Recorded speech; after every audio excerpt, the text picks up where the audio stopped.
Beals here with no nonsense, cause you can't make sense if you don't make sense. A pod with freestyle discussion, poetry and social deconstruction. Good evening, podcasters. You're listening to the No Nonsense Podcast, brought to you by Jed Forost, for all your Forost needs, and by Ronald Jewelry. This Christmas season, surprise her with a jewel. Today is December the 17th, 2014, podcast episode 36. I'm your host, Beals, as always, B-I-G-B-U-R-N. B-I-G-U-B-U-R-O-N. Today we're going to start off with a little poem. Do what we love to do best. Oh baby, it is chilly and it's cold outside. I'm so sick of looking out and breathing with a sigh. My lips are chapped and my skin is dry. I wish I had more moisture in my eye. That's right, it's cold. It's that winter time. You're wearing that fur coat and spending all your dimes, because coming up soon's that holiday season, and we're hoping you brought all of your reason. Today I'd like to talk about fur coats. Fur coats made from animals. Some people find it controversial that the animal skin is used to warm the skin of an animal that's used to warm their interior bodies. Right. So let me ask you the question, John. Where is the morality in animal fur?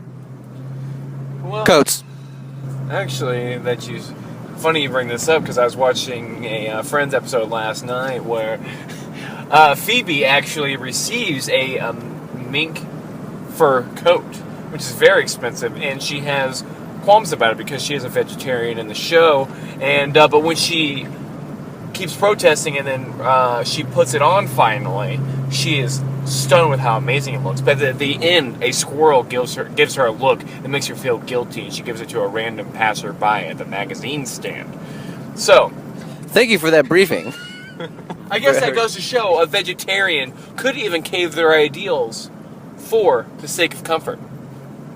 And which is a scary thing. I mean, a vegetarian has been a vegetarian their whole lives, and then they cave for the sake of comfort. I mean, if you see a vegetarian walking around with a fur coat, that is a contradiction. Don't you agree there, Bill? I would say that vegetarians should be wearing fur coats because therefore the animal died for a real purpose. Eating is not a real purpose. People can eat anything else they want to, but coats are solely made out of animal fur. And your skin, when you're out there and you're freezing out there in the wind, your skin's not going to do any justice. So what you need is another animal's skin to put on top of your skin. See, I think animals are selfish because they're hiding their own skin. They're running around the place thinking that they own it. When it's our skin, we are the ones who are superior. So I don't think there's anything wrong with that, John. That's true. That's true. Justin, a news break!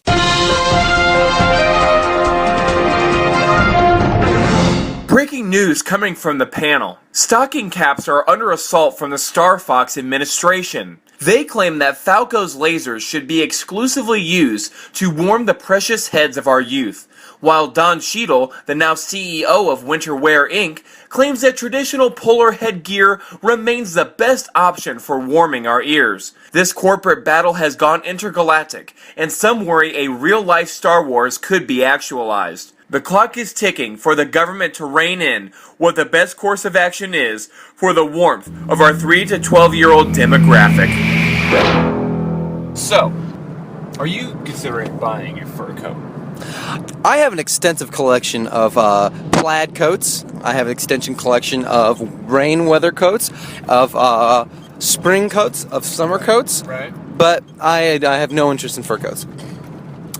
But let me ask you, John. Yep.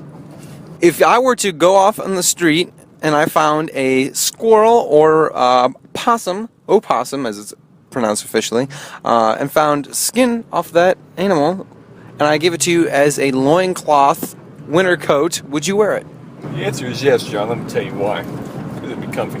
Now, do you think that fur coats should be made out of other animals other than just the fur species?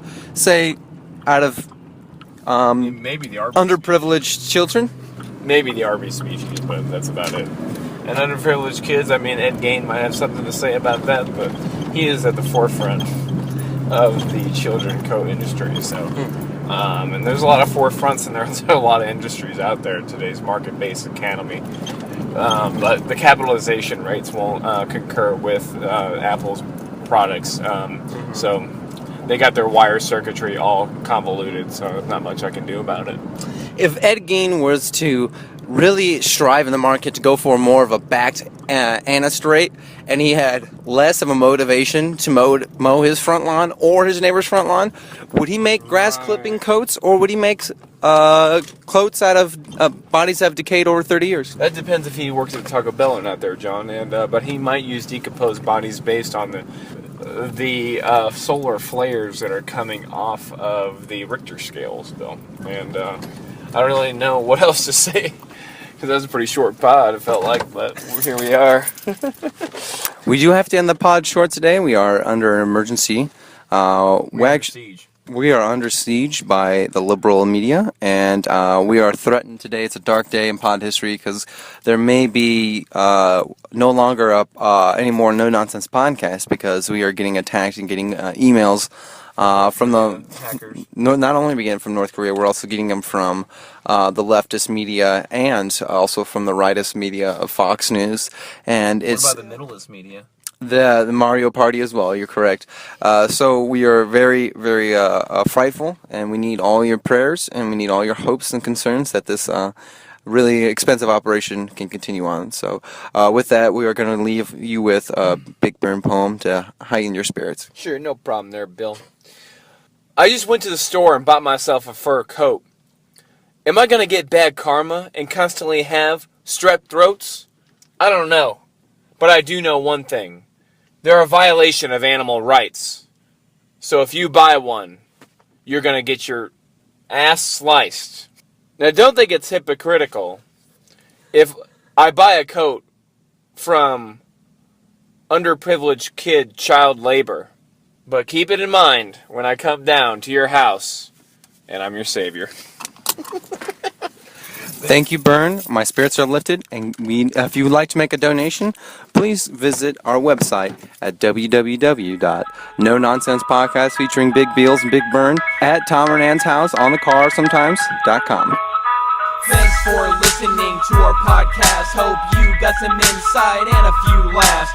That's all for now, folks. Yes, goodbye. Till next time, as long as we don't die.